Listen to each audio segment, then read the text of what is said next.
Hello everyone, my name is Qi Shiyuan. My name is Zhang Yifan. We are really happy for giving us the opportunity to be here. For the next 10 minutes, we are going to share our discussion results about the functional dimension of urban design to you. Today, we will express our ideas from four parts combined with some cases. Let's get started. First part, one question. What is the basis for understanding the function of a place? Its movement. Actually, in our daily life, the most of movement is vehicular and pedestrian. For cars from origin to destination, it mainly involves reaching some destinations rather than traveling in them. So the continuity of urban space is not important to them. And next is for workers, not for a single object. There is a potential for other rhythm movements besides the basic movement from the starting point to the destination. And about space syntax, Bill Healy has extensively explored and theorized the relationship between pedestrian movement and the configuration of urban space, and thereafter the relationship with the pedestrian sites and the land uses. For example, in the simplest shopping mall that is in a connection street formed by a linear arrangement of small shops. The shopping malls at either end are magnetic. These magnetic shopping malls attract shoppers to the commercial street. When shoppers enter the commercial street, they are attracted to these magnetic shopping malls passing through some small shops in the process, thus bringing popularity and potential transactions to these small shops. Okay. Part 2 is about designing better people places. Here are four attributes of successful places. First one is comfort and image. It also included many characters. For example, safety, charm, history, attractiveness, and so on. Second one is access and linkage. The third one is uses and activities. The fourth one is sociability. And there are also a lot of characteristics about these attributes. There are five primary needs of people seek to satisfy in public space. Comfort, relaxation, passive engagement, active engagement, discovery are included. The first one, comfort, it is a sense of security, a feeling that one person and possessions are not vulnerable. Relaxation is a more developed state with the body and mind at ease. It often involves respect from or construct with immediate environment. Passive engagement is a need for an encounter with a setting, albeit without becoming actively involved. Active engagement represents a more direct experience with a place and the people in it. People desire more direct contact, whether with friends, family, or strangers. Discovery represents the desire for new experience. Discovery depends on both variety and change. Okay, next up, part 3. Environmental design. Actually, many things will impact upon our experience and the use of urban environments, such as levels of sunlight, shade, microclimate like rain, snow, wind, and also like lightning, air movement, temperature, noises, and so on. Next, we make a specific analysis from these 4 points. So how about the microclimate impact? The microclimate often have only a limited effect on features affecting the climate as the mesocore. Relate vectors as the score include first is the orientation of internal and external spaces and phases with respect to the direction of sunlight and shade.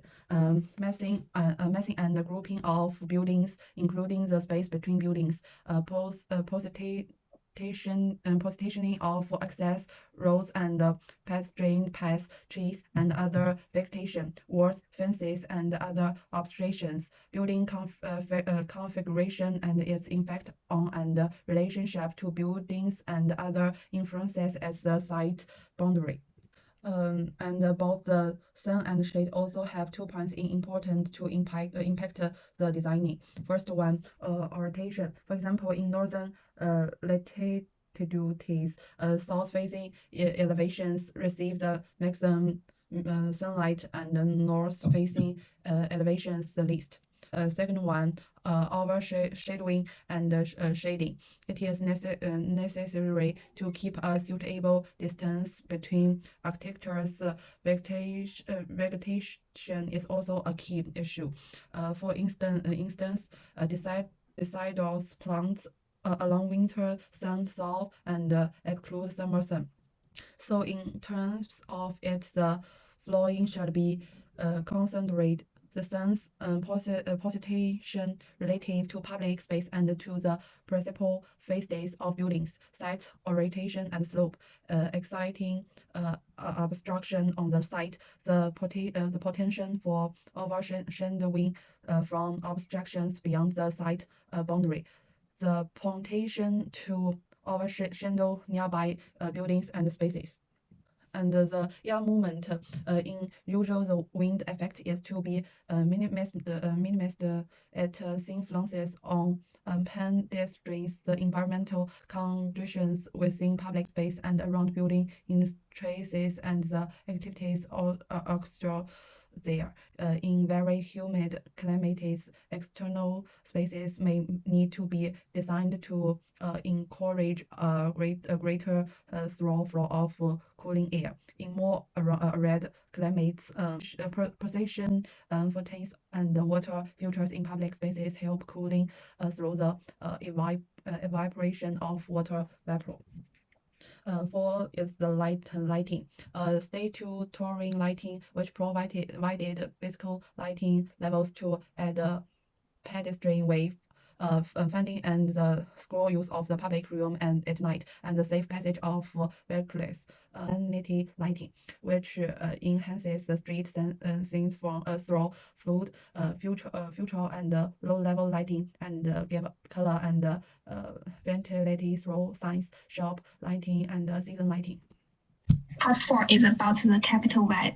The major capital web considerations in urban design are the provision of public open space, road and footpath design, parking and servicing, and other infrastructure. The first one is external public open space. Public open spaces provide opportunities for leisure and entertainment, living space for wild animals, places for special events, and opportunities for the city to breathe. The second one we should focus on is the road and the footpath design. The contemporary trend of thought is to design a pedestrian-oriented rather than a car-oriented environment, and give priority to walking without the need to exclude cars. Road design must be coordinated with the needs and efficiency of the road network. And the second one is parking and service. The parking problem is still a requirement of modern life in the foreseeable future. The problem we need to solve is to successfully integrate parking into the streetscape and the surrounding development. The contemporary development also requires service space, including commercial delivery, garbage disposal, recycling points, public utilities, and so on. The last one is infrastructure. Infrastructure as a key stimulating factor is becoming more and more important in the development of urban area.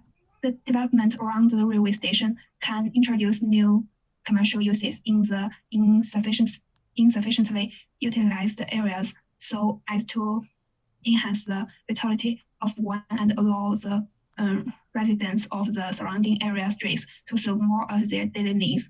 The picture is Frankfurt railway station in Germany. And we can see the station is nearby the social areas in building. Our case analysis is Huaquan Square.